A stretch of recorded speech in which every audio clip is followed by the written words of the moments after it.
Hi hello నమస్తే welcome to Suman TV. So present ఈ యొక్క ఇంటర్మీడియట్ సెషన్స్ అయితే స్టార్ట్ అవుతున్నాయి. సో చాలామంది పిల్లల్ని ఎక్కడెక్కడ మంచి కాలేజ్లో జాయిన్ చేయాలి, పిల్లల భవిష్యత్తు బాగుండాలని కోరుకునే తల్లిదండ్రులందరికీ ఈ యొక్క ఆదిత్య అనేది ఒక మంచి ఆప్షన్గా చెప్పుకోవచ్చు. సో ప్రజెంట్ మన ముందైతే కనుక ఆదిత్య కాలేజ్ డైరెక్టర్ అయినటువంటి రామారావు గారు మన ముందున్నారు. ఒకసారి ఆయన మాటలో తెలుసుకుందాం. ప్రజెంట్ ఆదిత్య జూనియర్ కాలేజ్కి డైరెక్టర్గా వ్యవహరిస్తున్నటువంటి రామారావు గారు మన ముందున్నారు. Sir welcome to Suman TV. Sir చెప్పండి సార్, ప్రజెంట్ ఈ యొక్క ఇంటర్మీడియట్ సెషన్స్ అయితే స్టార్ట్ అవబోతున్నాయని చెప్పేసి తెలుస్తుంది. సో ఎలా సార్?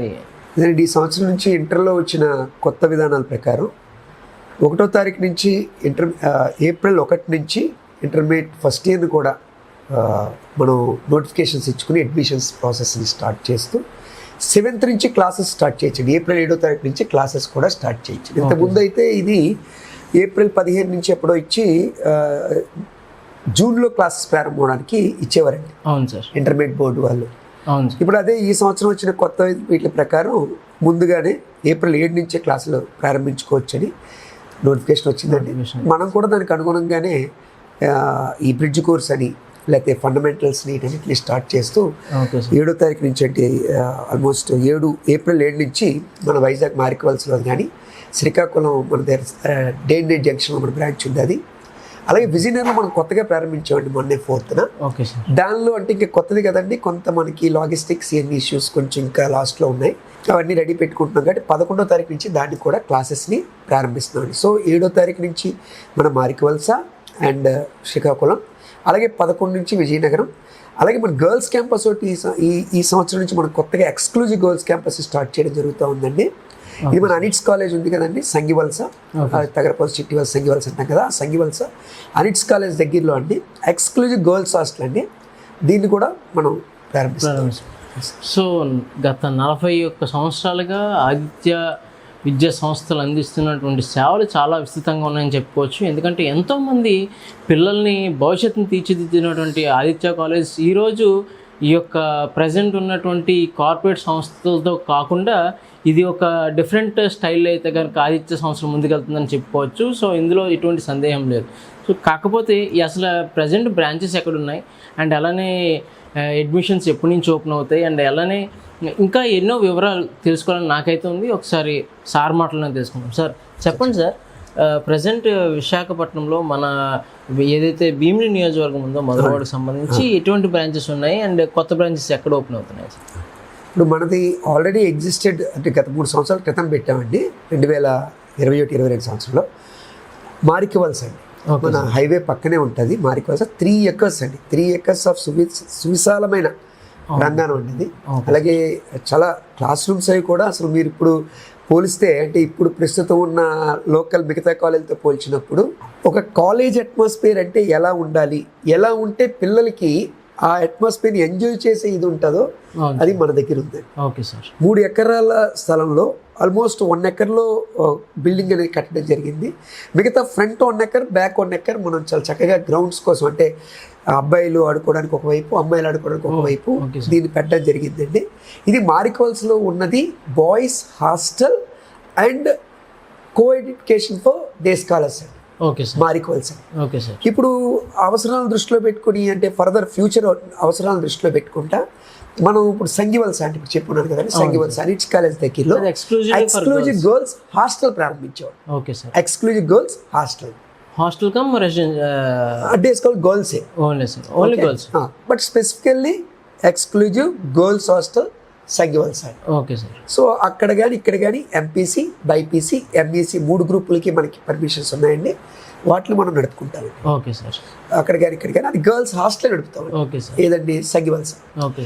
ఇది మారికవలస అనేది boys hostel cum coed. Okay sir. Coed day scholar education, day scholars కూడా ఉన్నాయి. ఓకే. వీటితో పాటుగా చాలామంది పేరెంట్స్ కానీ లేకపోతే లోకల్గా మిగతా రీసోర్స్ పర్సన్స్ వీళ్ళందరూ వాళ్ళని రిక్వెస్ట్ చేయడం వల్ల ఈ సంవత్సరం మొన్న ఇంకా రీసెంట్ అండి విజయనగరంలో మనం 4th లాంచ్ చేసామండి. Okay sir. మనం విజయనగరంలో కూడా ఒక బ్రాంచ్ని 4th లాంచ్ చేయడం జరిగిందండి. దానిలో కూడా క్లాసెస్ ఇప్పుడు ఏదైతే మన బోర్డ్ ఆఫ్ ఇంటర్మీడియట్ ప్రకారం మన 7th ఇచ్చారో మనం వాటిని కూడా పెడుతున్నామండి.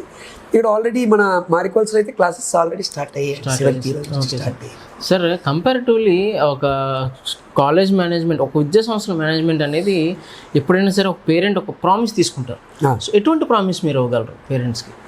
ఒకటేనండి, ఎవరైనా ఇప్పుడు పిల్లలు జాయిన్ అవుతున్న దాని పేరు ఇంటర్మీడియట్ అని పేరు పెడదామండి. మనం వేరు రకాల ఐఐటీలు, ఎన్ఐటీలు ఇవన్నీ ఏంటంటే ఈ 2 సంవత్సరాలు చదివిన తర్వాత పరీక్షలు రాసి నెక్స్ట్ గ్రాడ్యుయేషన్లో జాయిన్ అయ్యేదానికి, లేకపోతే పోస్ట్ ఇంటర్ చేసే కోర్సులు అండి. Okay sir. సో నేనేమంటానంటే అసలు ఇంటర్మీడియట్ ఈ 2 సంవత్సరాలు పిల్లోడిని ఎలా, ఎందుకంటే ఇది చాలా క్రూషియల్ పీరియడ్ అండి. అవును సార్. 16-17 సంవత్సరాలు అంటే ఇంటర్మీడియట్ అంటే ఎప్పుడండి 15 సంవత్సరాల నుండి 16 సంవత్సరం కానీ, లేదా 16 నుండి 17 ఈ 2 సంవత్సరాలు చదువుతారు అవును సార్.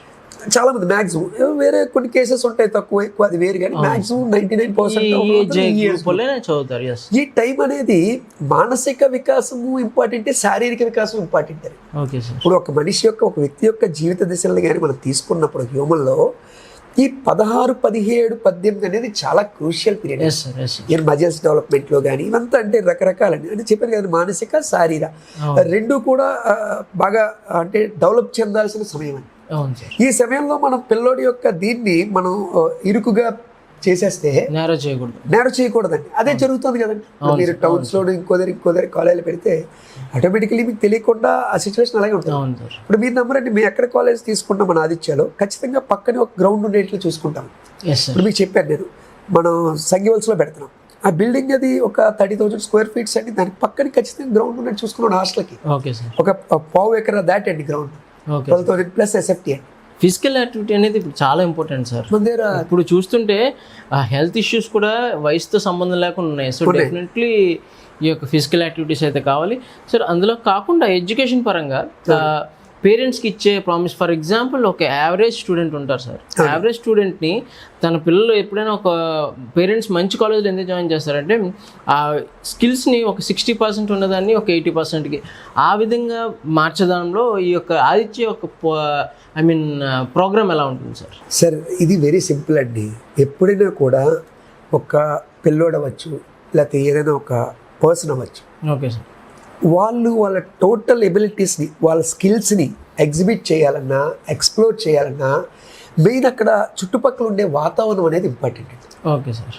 మన సరౌండింగ్స్ కానీ ఇవి ఖచ్చితంగా ప్రభావితం చేస్తాయి. Okay sir. ఇప్పుడు నేను మీతో ఇక్కడ మాట్లాడదాం మన ఇద్దరం అనుకున్నాం.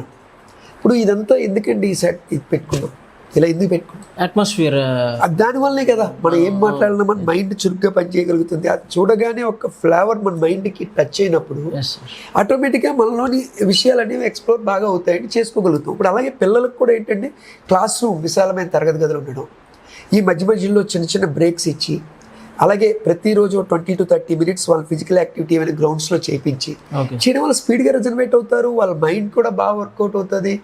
మళ్ళీ వచ్చి బాగా కాన్సన్ట్రేట్ చేయడానికి వాళ్ళకి అవకాశం ఉంటుందండి. లేదు ఒకేలా మార్నింగ్ 8 o'clock నేను క్లాస్లో కూర్చోబెట్టేసి అపార్ట్మెంట్స్లో, మళ్ళీ మధ్యాహ్నం 1 o'clock లంచ్ అని అది 30 minutes ఎంతో ఇచ్చి దాన్ని టైట్ చేసి మళ్ళీ క్లాసెస్ ఉండని చెప్పి 5:30 వరకు పెడితే ఎక్కడ మీకు స్పేస్ ఉంటుందండి? పిల్లడు ఆలోచించాడు వాడు ఓన్ స్టైల్లోనూ, లేకపోతే వాడి యొక్క అదర్ స్కిల్స్ని మనం ఎలా చేయగలుగుతాం? చేయలేమండి. సో అందుకు మనం ఏం చేస్తామంటేనండి, ప్రతిరోజు మన దగ్గర ఉండే టైం టేబుల్లో కూడా మార్నింగ్ ఒక బ్రేక్ ఉంటుంది, ఈవినింగ్ ఒక బ్రేక్ ఉంటుంది, మధ్యలో లంచ్ అవర్ ఉంటుంది. ఇది కాక 30 to 40 minutes ప్లే టైంను కూడా ఖచ్చితంగా మనం ఇస్తాం. Okay sir. సో పిల్లడు ఆటోమేటిక్గా రెజనరేట్ అవుతాడు. దానివల్ల నెక్స్ట్ లెక్చర్ చెప్పేదాన్ని వినడానికి ఇంట్రెస్ట్ చూపిస్తాడు. ఎవరైతే టీచర్స్ లెసన్ చెప్తారో వాళ్ళ చేతే మళ్ళీ వర్కింగ్ అవర్స్ చేపిస్తాం. ఎందుకు? పిల్లోడికి అప్పుడు ఆటోమేటిక్గా టీచర్కి అర్థమవుతుంది, ఓహో ఈ పిల్లోడు ఈ విషయాల దగ్గర ఇబ్బంది పడుతున్నాడు కాబట్టి రేపు ఈ పాయింట్స్ చెప్తున్నాడు, మనకు కొంచెం స్ట్రెస్ చేయాలి, లేకపోతే 1కి 2 సార్లు చెప్పాల్సి ఉంటుంది, లేకపోతే ఈ స్టడీ అవర్లో ఈ పాయింట్ మళ్ళీ చేయించాలి, టఫ్గా ఉంది కాబట్టి అంటే ఒక కరెక్ట్ ఐడియా ఉంటుందండి, వాడు చేసుకోగలుగుతాడు. దానివల్ల ఏమవుతుందంటే మీకు ఖచ్చితంగా పిల్లల్లో పెర్ఫార్మెన్సెస్ కానీ మీరు అన్న ఇంత ఏదైతే అడిగారు 40 వచ్చినోడు 60 వచ్చినోడు 80 వచ్చినోడు 90 ఎలాగనేది వాళ్ళ గ్రాఫ్ను పెంచాలి అనేది మీకు దీనివల్ల అవగతం అవుతుంది. సో కంపారిటివ్లీ అకాడమిక్ ప్లానింగ్ ఎలా ఉంటుంది సార్? అంటే చాలామంది డైలీ టెస్టులు పెట్టేస్తుంటారు, వీక్లీ టెస్టులు పెట్టేస్తుంటారు, లేదంటే 15 daysకి ఒకసారి టెస్టులు పెట్టేస్తుంటారు. అసలు ఇవి పిల్లల్లో ఈ యొక్క నాలెడ్జ్ పెంచే దాంట్లో ఎంతవరకు ఇంపాక్ట్ ఉంటుంది? అసలు ఇది కరెక్ట్ ప్రాసెస్ అని అంటారా సార్? సార్ ఇవాల్యుయేషన్ అనేది ప్రతి దగ్గర అవసరం అండి. Okay sir. కానీ దేనికి లిమిటేషన్ ఉంటుంది కదా. మీరు దాని అన్నారు ప్రతిరోజు పెడతాడంటే ఒక పిల్లోడు ఒక పాఠాన్ని అర్థం చేసుకోవడానికే నువ్వు ఈరోజు పాఠం చెప్పావు మళ్ళీ వెంటనే పెట్టేస్తాను అంటే లెవెల్స్ ఉంటాయండి ఇక్కడ. ఇప్పుడు మీరు సిలబస్ ఫినిష్ చేసేసారు, టోటల్ సిలబస్ అంతా అయిపోయింది. అంటే ఏంటి, మనం జూన్లో క్లాసులు ప్రారంభించినప్పుడు జనవరి మధ్యలోకి మీ సిలబస్ అయింది. మీరు జనవరి తర్వాత నుంచి ఫిబ్రవరిలోన రోజువారీ అసైన్మెంట్లు పెడతారా, దాన్ని ఏదైనా పేర్లు పెట్టుకోండి, రకరకాల పేర్లు ఎవాల్యుయేషన్ చేసుకోండి, దానిలో తప్పుల్ని పిల్లోడు అనలైజ్ చేసుకోగలిగి, సెల్ఫ్ అసెస్మెంట్ చేసుకోగలిగి మళ్ళీ ప్రజెంటేషన్ చేస్తే పర్ఫెక్ట్నెస్ వస్తుంది. Okay sir. బట్ ఇది ముందు నుంచి జూన్ నెల నుంచి అవలంబిస్తే ఎంతవరకు లాభం? అలాగని వదిలేస్తే వాళ్ళకి మళ్ళీ అలాగని పూర్తిగా వదిలేస్తే ఇబ్బంది అవుతుంది. అందుకే మన ఆదిత్య సిస్టమ్లో ఏం చేస్తామంటేనండి, నార్మల్గా ఎంసెట్ ప్రిపేర్ అయ్యే వాళ్ళకి, మెయిన్స్ ప్రిపేర్ అయ్యే వాళ్ళకి 2 వీక్స్కి ఒకసారి ఎగ్జామ్ ఉంటుంది. Okay sir. ఎందుకంటే సఫిషియెంట్గా లెక్చరర్ ఫినిష్ చేసుకోగలుగుతాడు లెసన్ని, మళ్ళీ వీడికి ప్రిపరేషన్కి 1 or 2 days ఇవ్వగలుగుతాడు, వాడిని ప్రజెంట్ చేయమంటాడు. ఇప్పుడు మిగతాదిలో ఏం చేస్తారంటే జనరల్గానండి, ఇప్పుడు మా దానిలోని కొన్ని కోర్సులు, కొన్ని మెయిన్ గ్రూప్స్ అంటే ఏఎస్సీ ఇలా ఉంటుందని 1-2 days మేము వీక్లీ టెస్ట్ పెడతామండి. అది వేరండి. ఆ పిల్లోడి అంటే అక్కడ పిల్లోడి అడాప్ట్ చేసుకునే విధానం బట్టి కూడా, అడ్మిట్ చేసుకునే విషయాలను బట్టి కూడా ఉంటుంది.